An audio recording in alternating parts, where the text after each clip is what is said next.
दूरदर्शन देखे वाले आप सभी लोगन के हमार प्रणाम बा और साथे साथे आपके पसंदीदा कार्यक्रम उड़ान में स्वागत बा।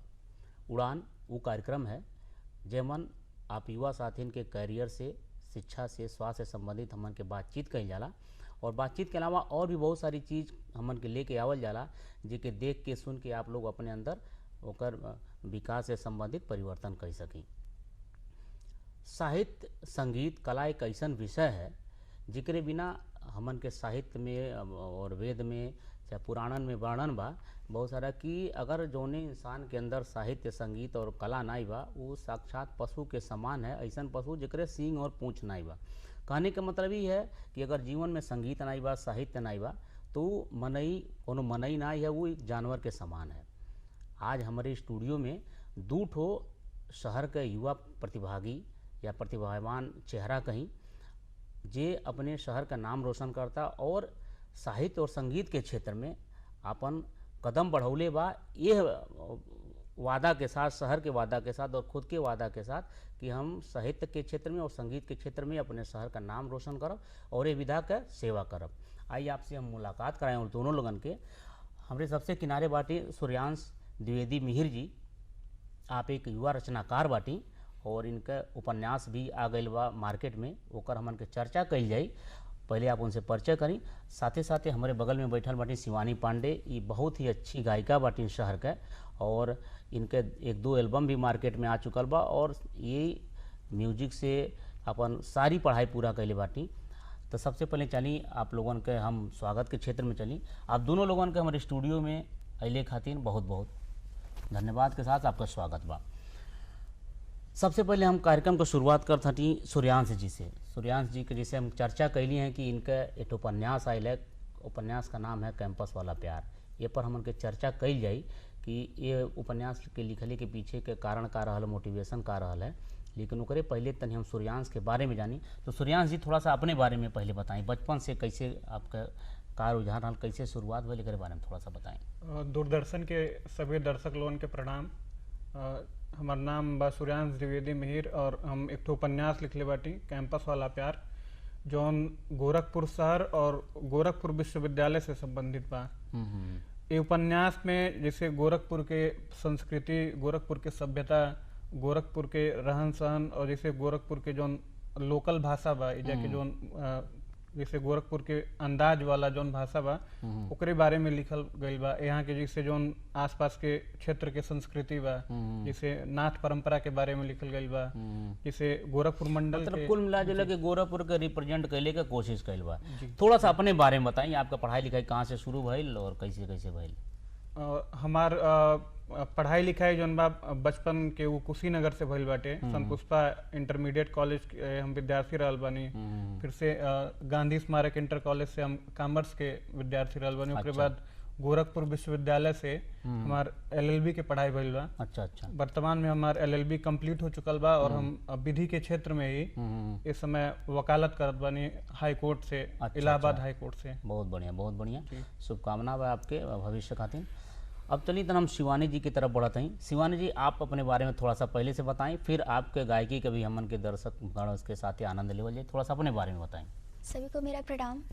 मेरा नाम शिवानी पांडे है और मैं गोरखपुर से हूँ और मैं इस टाइम अभी संगीत के क्षेत्र में काम कर रही हूँ और मेरी सारी पढ़ाई दीनदयाल उपाध्याय गोरखपुर विश्वविद्यालय से पूरी हुई है और अभी भी स्टडी चल ही रही है, तैयारी म्यूज़िक के क्षेत्र में।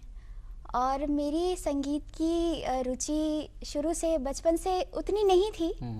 मेरा डांस में बहुत ज़्यादा मन था, पर मेरी माँ गाना गाती थी, उनको हम सुनते थे और उनको सुनते सुनते मेरे अंदर संगीत को लेके कि मतलब गाना गाना है, एक भाव जो आता है, तो वो आया और तब से फिर म्यूज़िक के क्षेत्र में काम करना शुरू हुआ। और फिर हमने म्यूज़िक की पढ़ाई स्टार्ट की और जो आज पूरी हुई है और अभी भी पीएचडी की तैयारी प्रिपरेशन चल रही है।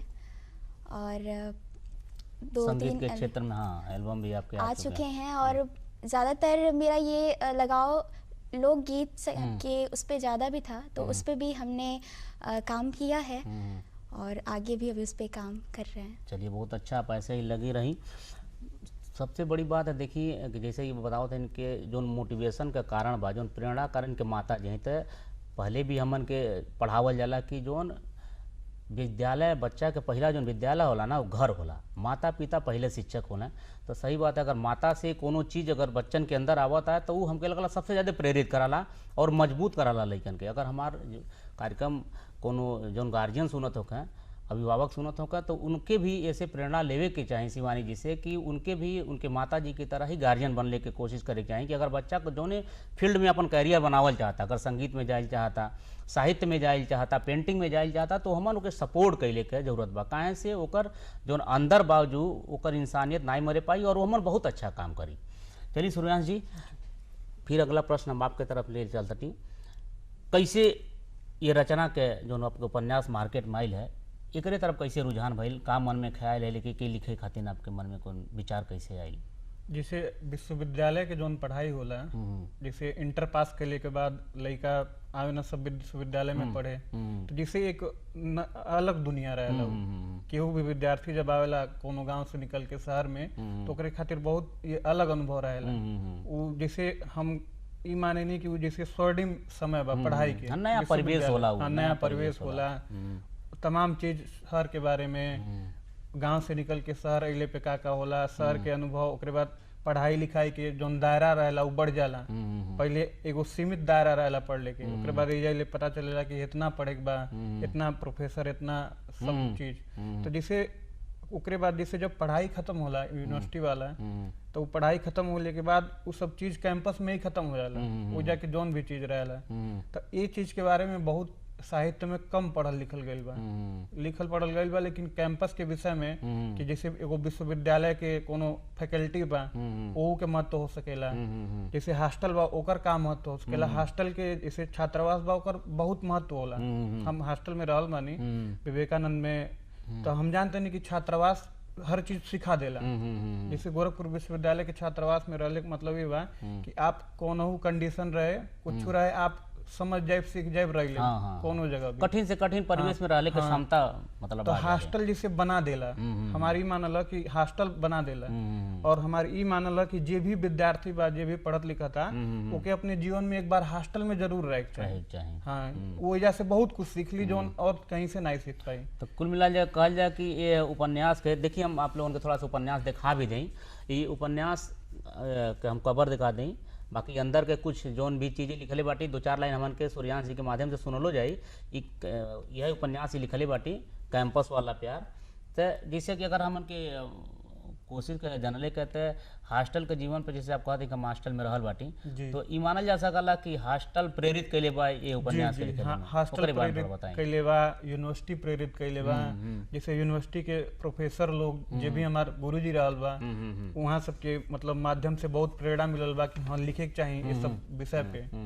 जैसे लिखले के रुझान बचपन से बा, हम 9th क्लास से लिखत नहीं, कविता, कहानी, कई ठो एडिटोरियल भी लिखल गई बा। अच्छा। लेकिन उपन्यास के रुझान जब कैंपस वाला लाइफ, जैसे विश्वविद्यालय के लाइफ खत्म हो गई, तो जैसे ई लगल कि जोन एजा के कहानी बा ये बहुत बढ़िया कहानी बा। मतलब कैंपस में अइले होता क्या कि कौनो विचार तब्बे आला जब हम विचार के जियले के कोशिश करीला, वो परिवेश में आइला, तो जब जाहिर से बात है जब आप विश्वविद्यालय में गई हो तो वहाँ के परिवेश से जब परिचित भइली हैं तो एक मन में ख्याल आए। जिससे बातचीत का सिलसिला तन बढ़ा आगे और कही जाए तो इतना बढ़िया गायिका हम लोगों के साथ है बाटी शिवानी जी, बहुत ही अच्छा काम करता थी शहर में गायन के क्षेत्र में, और खास करके लोक विधा के मानल जाला कि संगीत के जौन होला वह माता है, तो वो विधा पे भी आप बहुत अच्छा काम करते हैं। तो हम साहब की एक लाइन कुछ सुनल जा, फिर बात कही जाए आगे। जी, जगन्नाथ जी की लिखी ये गीत है, 2 लाइन सुनाना चाहेंगे। जरूर जरूर। सुन लागे गौआ सिवनवा हो रामा, कवने करनवा, सुन लागे गौआ सिवनवा हो रामा, कवने करनवा, उहे बाटे धरती उहे आसमान,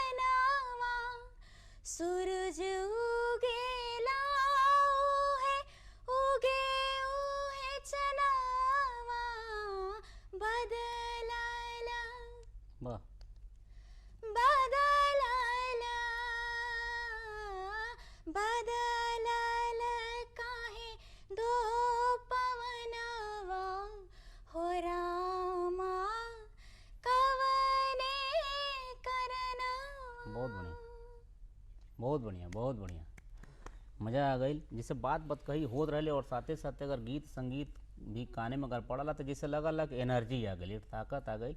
और संगीत में सही बात है कि जौन कहल जाला कि मुर्दा के भी जिंदा कैले के शक्ति होले, सुर में इतना ताकत होले, तो सुर जब काने में पड़ला तो अपने आप जैसे लगला कि हमारे अंदर के ऊर्जा भरा था। बहुत बढ़िया आवाज़ बा शिवानी जी के, भगवान माँ सरस्वती का साक्षात वरदान बा इनके ऊपर, ऐसे बनल रहे। सूर्यांश जी फिर एक बार आपके तरफ हम बढ़त बाटी। तो जैसे कहते जब हम कैंपस में दाखिल भैली तो किताब हम लिखले के मन में आयल कि ये जोन वातावरण बा एक कोनो कोनो किताब के अंदर होए चाहिए कहानी के।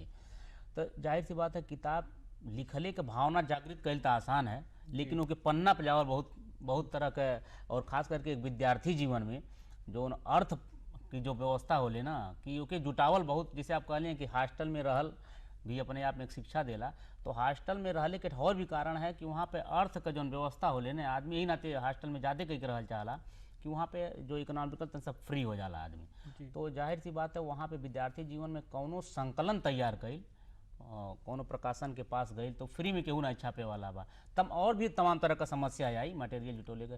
तो कौन कौन समस्या आयल कि पूरा कैले में? जैसे हम तो सोचले रहने कि उपन्यास लिखात रहल विश्वविद्यालय में पढ़ने के दौरान, इमें समय लगल लिखले में, लगभग 1.5 साल के समय लगल। अच्छा। एक एक चीज लिखले में, फिर ओकर संकलन कैले में। तो मन में ये रहल कि जैसे ये छप नहीं पाई, एक बाद में कभी छपवाल जाए। अच्छा। अभी तो ये संभव बा नहीं, जैसे कि हम अभी विद्यार्थी बानी, तो हमरे खातिर कुल बड़ा मुश्किल काम बा। तो फिर जैसे ये लगल कि हो नहीं पाई, बहुत मुश्किल चीज बा, तो एक बाद में छपवाल जाई कब्बो। तो फिर लगल कि अगर ये समय के चीज बा, अगर ये समय के लोग नहीं पढ़िया, तो ये समय अगर बीच में नहीं आ पाई तो बाद में लेके कर कोनो बहुत मतलब नहीं रही। सही है। तो बहुत में जैसे एक होला, जैसे हम बहुत सामान्य परिवार से बानी, हमारा बैकग्राउंड कोनो बहुत बड़ा नहीं बा।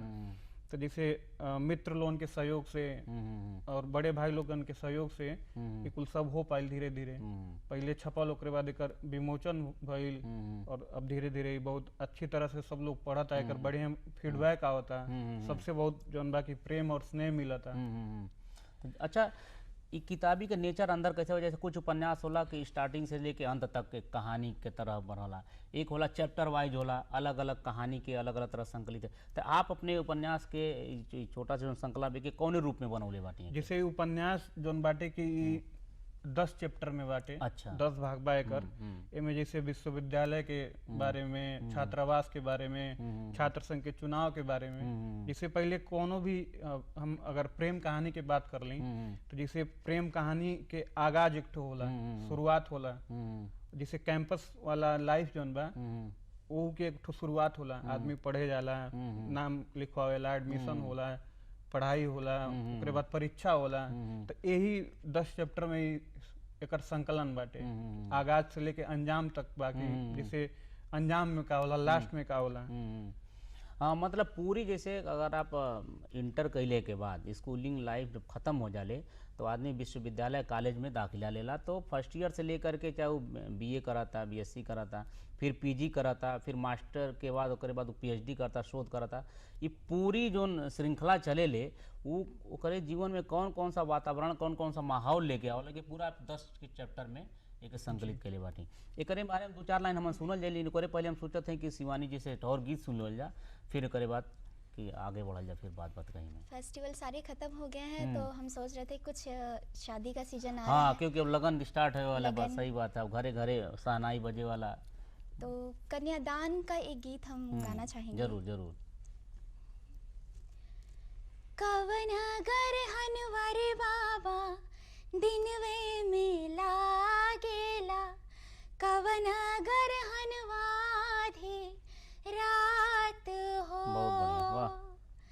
कवन घर हनवारे बाबा दिनवे में लागेला, कवन घर हनवाधे रात हो। सूरज घर हनवाए बाबा दिनवे में ला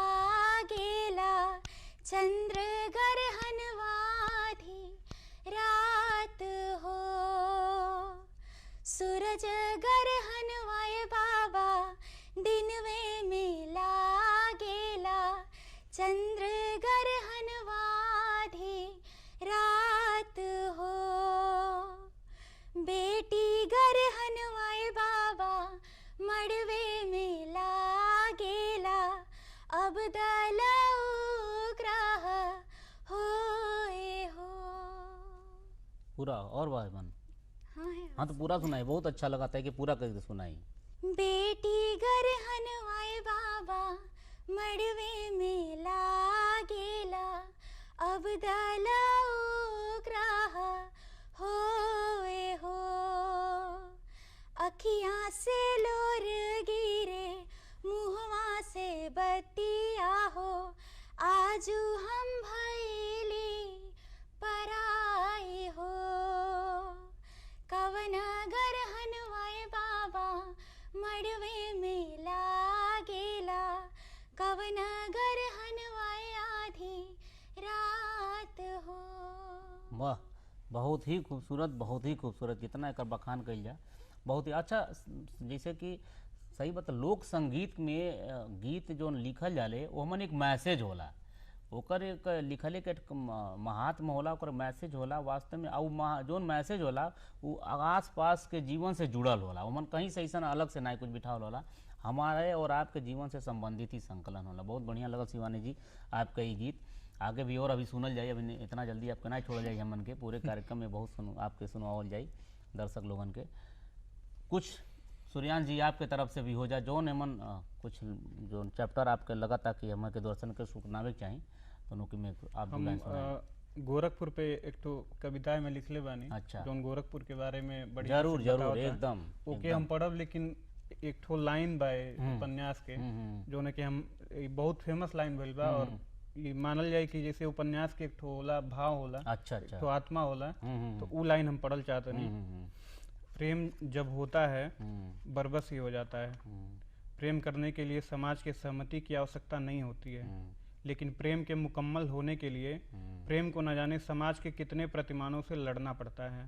प्रेम सबसे लड़ लेता है, प्रेयसी से तो न जाने कितने बार लड़ झगड़ कर भी एक हो जाता है, लेकिन प्रेम हारता है तो समाज के बनाए नियमों से, समाज के मापदंडों से। प्रेम हारता भी है तो बेरोजगारी से, प्रेम हारता भी है तो सामाजिक स्टेटस से। चाहे प्रेम कितना भी निश्चल क्यों ना हो, प्रेम को समाज से मान्यता नहीं मिलती है। न जाने कितने निस्वार्थ अटूट प्रेम समाज की मान्यताओं के तले दबकर टूट जाते हैं, बिखर जाते हैं। जब निष्काम प्रेम समाज के मापदंडों पर तौला जाता है, तो नौकरी चाकरी और स्टेटस की बलिवेदी पर न जाने कितने प्रेम कहानियों का दुखद अंत हो जाता है।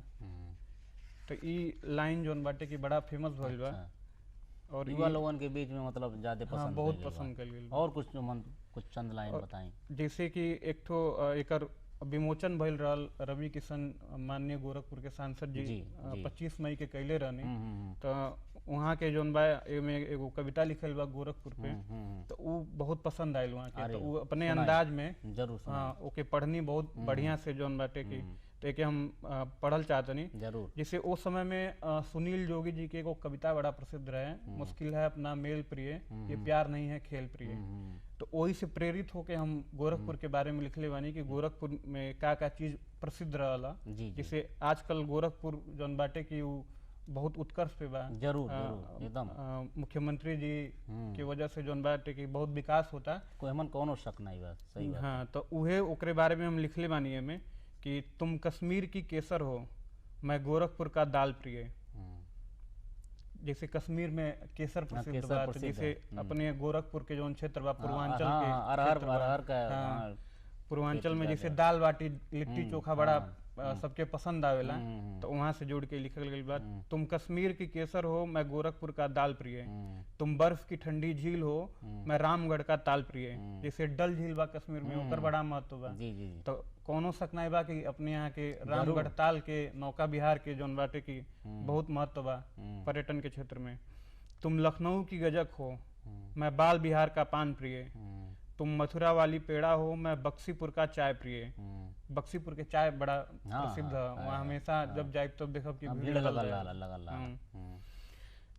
तुम कश्मीर वाली पत्थर हो, मैं गोरखपुर का पट्टा हूँ। जैसे एगो पुरान कहावत रहला गोरखपुर के बारे में कि 10 भागलपुरिया बराबर एक गोरखपुरिया। गोरखपुरिया। हाँ, तो गोरखपुर के एगो पुरान पहचान बा, बहुत प्रसिद्ध पहचान बा। तो उसे जौन बाटे कि तुम कश्मीर वाली पत्थर हो, मैं गोरखपुर का पट्टा हूँ। तुम दिल्ली की हो दिल वाली, मैं गोरखपुर का छोरा हूँ। तुम आगरे की पेठा हो, मैं गणेश का मिष्ठान प्रिय। गणेश के मिष्ठान सबके उजाना था। तुम आगरे की पेठा हो, मैं गणेश का मिष्ठान प्रिय। तुम हो सुबह बनारस की, मैं नौका बिहार का शाम प्रिय। बहुत बढ़िया। तुम दिल्ली के जेएनयू हो, मैं गोरखपुर का डीडीयू हूँ। जैसे उस समय जेएनयू वाला मैटर चलत रहल, तो एजा गोरखपुर विश्वविद्यालय के अपन एगो अलग राष्ट्रवादी पहचान बा, पहचान है। हाँ। तुम दिल्ली की जेएनयू हो, मैं गोरखपुर का डीडीयू हूँ। तुम लाल सलाम हो आम की, मैं राष्ट्रवाद का नारा प्रिय। और अंतिम लाइन बा, ये बहुत ज्यादा प्रसिद्ध भइल बा। तुम कांग्रेस की राहुल हो, मैं मोदी जी का भाषण हूँ। तुम कांग्रेस की राहुल हो, मैं मोदी जी का भाषण हूँ। तुम यूपी की विपक्ष प्रिय, मैं योगी जी का शासन हूँ। अब चूंकि गोरखपुर मुख्यमंत्री जी के शहर बा और यही जैसे सब कुछ चलता प्रदेश के, और विकास गोरखपुर के माध्यम से लगभग पूरा प्रदेश के विकास होता है। तो एक वजह से ई लाइन में लिखल गईल बा और ये कविता बहुत प्रसिद्ध भइल बा, बहुत प्यार मिलल बा कविता के सब लोगन के तरफ से। बहुत बढ़िया। तब आगे जो रचना आपके बा ओकर अब आगे का प्रक्रिया बा, कुछ और नया लिखल जाता कि नहीं लिखल जाता, के बारे में थोड़ा सा बताएं। जैसे ये उपन्यास जौन बाटे की बहुत प्रसिद्ध भइल बा, गोरखपुर के साथ साथ और भी जगह से लोग के हमेशा पढ़त ना, और हमेशा जौन बाटे की फोटो तस्वीर प्रतिक्रिया जौन बा कि हमेशा मिलत रहेला। ये लगभग 4 महीना के समय हो गए, लेकिन अभी भी लोग के पढ़त ना। एजा गोरखपुर में भी उपन्यास उपलब्ध बा, अमेजन पे भी जौन बाटे की उपलब्ध बा, मिलता। और जैसे हमें लगल कि जैसे गोरखपुर में हम बानी पढ़त नहीं लिखत नहीं, तो अपने शहर के बारे में कुछ लिखल जाए। जैसे कि और शहर के बारे में, बनारस दिल्ली के बारे में बहुत लिखल पढ़ल गईल बा। तो गोरखपुर के जैसे ये उपन्यास के जैसे अच्छा आप चर्चा करें कि मैं नाथ संप्रदाय के अच्छा परीक्षा से संबंधित भी कुछ लिखल बाटी, ओकर हमन कुछ लिखल तो वो कुछ सुनाई हमन से। जैसे गोरखपुर के बारे में जैसे नाथ संप्रदाय के बारे में लिखल बा, थोड़ा सा कि नाथ संप्रदाय के उत्कर्ष का बाटे। जैसे बाबा मत्स्येंद्रनाथ रानी, तो वहाँ के जैसे गोरखनाथ कहने की जाग मच्छेंद्र गोरा खाया, तो वहाँ से वहाँ के प्रेरणा मिलल, गोरखनाथ बाबा के प्रेरणा मिलल, वहाँ से सब चीज शुरू भइल। और आज नाथ संप्रदाय के मंदिर हर जगह वाला पूरे विश्व में प्रसिद्ध बा नाथ संप्रदाय के, तो ओकरे बारे में भी लिखल गईल बा। और जैसे एजा के नदी जौन बाटे, जैसे राप्ती के का महत्व बा, जैसे और आमी के का महत्व बा, और यहाँ के जैसे कुशीनगर जौन क्षेत्र बा, बुद्ध के जौन जैसे पूरा जो गोरखपुर मंडल के पूरा मंडल के बारे में, जैसे मगहर में कबीर जी के बाटे, महाराजगंज बा, देवरिया में देवरा बाबा बानी, वहाँ के बारे में सबके बारे में जैसे लिखल गईल बा। कुल मिला जाए कहले मतलब ही नहीं बा कि जैसे अगर टाइटल देखल जाए कैंपस वाला प्यार, तो गोरखपुर विश्वविद्यालय या कोनो विद्यालय के कैंपस से संबंधित नहीं बा। मिहिर जी कोशिश कैले बाटी कि गोरखपुर मंडल से संबंधित जौन सांस्कृतिक और साहित्यिक क्षेत्र बा, उससे जुड़ल जौन हस्ती बाटी, जौन स्थान बाटी, ओहो पूरा मतलब ये मंडल के ही कैंपस बनौले की कोशिश कैले बाटी। और ओकर जौन भी फ्लेवर बा वो हम तक पहुँचौले के कोशिश कैले बाटी ये किताब के माध्यम से, नावल के माध्यम से। फिर बढ़ल जाता है शिवानी जी की ओर। शिवानी जी, जैसे कि हम थोड़ा सा आप 2 लाइन आपसे भी बात कैलें, आप कहलें कि हम संगीत के क्षेत्र में पढ़ाई भी कैले बाटी और भी तैयारी भी आपके जारी बा, तो कौन चीज़ का तैयारी बा और कैसे कैसे पढ़ाई हाई स्कूल इंटर का भइल बा, कौन कौन विषय से, एक बारे में बताई जो संगीत से संबंधित अगर हमारे कोनो युवा कार्यक्रम को देखत हुई हैं तो आपसे बहुत ज़्यादा मोटिवेट हो सकेला। मेरा शुरू से ये था कि हमें नॉर्मल ऐसी पढ़ाई करनी है, म्यूज़िक से मेरा ऐसा कोई लगाव नहीं था। डांस के प्रति रुझान मेरा बहुत ज़्यादा था। हमने हाई स्कूल इंटर एडी इंटर कॉलेज गोरखपुर से ही किया है, तो वहाँ पे ये था कि मम्मी को सुनते सुनते मेरे मन में था, तो हमने म्यूज़िक ले लिया था, पर इतना लगाव नहीं था। इंटर के बाद से जब दीनदयाल उपाध्याय में हमने एडमिशन लिया, तो वहाँ पे हमने म्यूज़िक लिया और म्यूज़िक से ही फिर बीए किया, एमए किया, और उसके बाद से अभी नेट की प्रिपरेशन, और फिर हमने सोचा कि पीएचडी भी फिर म्यूज़िक से ही कर लें। उसके बाद से हमने म्यूज़िक से कोर्स होता है प्रभाकर, वो सब भी किया। बहुत बढ़िया। और फिर आगे चल के आजकल यूट्यूब चैनल इतना चल रहा है, तो मेरा मन था कि लोकगीत को लेके कुछ काम किया जाए और उस पर थोड़ा सा आजकल गोरखपुर में भी सब लोग म्यूज़िक देख रहे हैं, भोजपुरी क्या किस तरीके से है, तो हमने उस पे काम शुरू किया। कई भोजपुरी गाना भी हमने गा रखा है और आगे कर ही रहे मतलब हैं। इस क्षेत्र में सही बात है। पहले के सबसे पहले तो हम माता जी के प्रणाम करब कि आप इतना बढ़िया मोटिवेशन के कारण बनल बाटी कि जोन जिसे होता का ना कि अगर जैसे मिहिर जी के अंदर लिखले के क्षमता बगैर इनके पिताजी इनके रोक दिल होता कि ये सब का करा था, बैठ के खाली वकालत करे के कुछ नहीं करे हुआ, तो शायद हमन के लगे इतना बढ़िया एक नावल ना ही आ पाओ।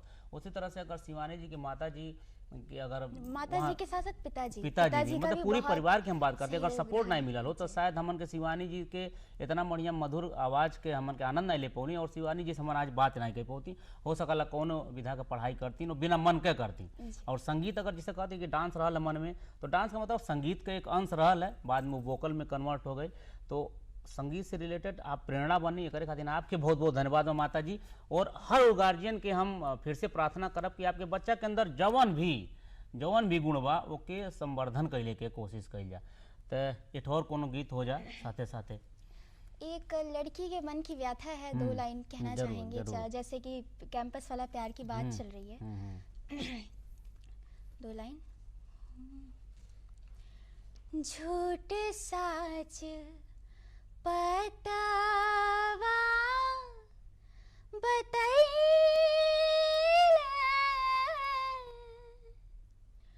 परदेसी पिया नाइले हो राम, कवने कारण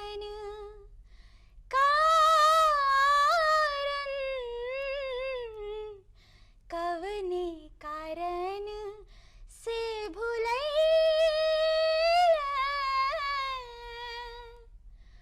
परदेसी पिया नाइले हो राम, झूठ सच पतवा। वाह, बहुत बढ़िया, बहुत बढ़िया। बहुत बढ़िया। सूर्यांश जी, एक लाइन और अपने युवा साथीन खातिर अगर आपसे कहल जाए, जौन कलम के क्षेत्र में अपन कदम बढ़ौले बाटे, उनके मन में बहुत सारे ऐसे छात्र होना जौन परिस्थिति बस या अभिभावक बस ना लिख पाना, 2 लाइन चूँकि हमन कब समय हो चल रहा विदा ले लेगा, तो 2 लाइन आपसे कहब कि का कहल चाहे अपने युवा साथी लोगन के।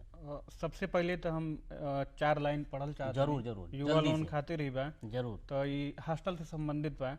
मस्तमौला लड़कपन अल्लड़पन बेफिक्री देखनी हो तो एनसी हॉस्टल में आइए। संत कबीर जैसी घुमक्कड़ी ध्यानमग्नता विद्या ज्ञान की उपासना देखना हो तो कबीर हॉस्टल में आइए। क्या बात है। स्वामी विवेकानंद जी के जैसे बोध शील विद्वता साहस उत्साह जीवन का संघर्ष देखना हो तो विवेकानंद हॉस्टल में आइए। गौतम बुद्ध जी के जैसे निर्वेद शांत सात्विकता ज्ञानार्जन और संसार से विरक्तता देखना हो तो गौतम बुद्धा छात्रावास में आइए। हम युवा लोन के ये कहल चाहब कि साहित्य के क्षेत्र जौन बा वो बहुत विशाल बा, बहुत समग्र बा। तो अगर आपके पढ़ले लिखले में रुझान बा, रुचि बा, आपके अंदर ई लगता कि आप लिख सकतनी, तो आप लिखी।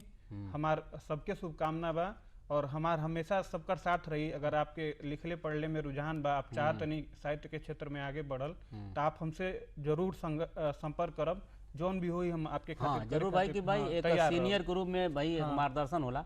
आप लोग हमारे कार्यक्रम में एली, इतनी बढ़िया बातचीत भइल, साथे साथे गीत गवनई के साथ हमके लगा बहुत ही सुंदर बातचीत भइल। आप लोग कार्यक्रम में एली, अपन समय देली, एक खातिर आप दोनों लोगन के बहुत बहुत धन्यवाद बा पूरे दूरदर्शन परिवार की तरफ से।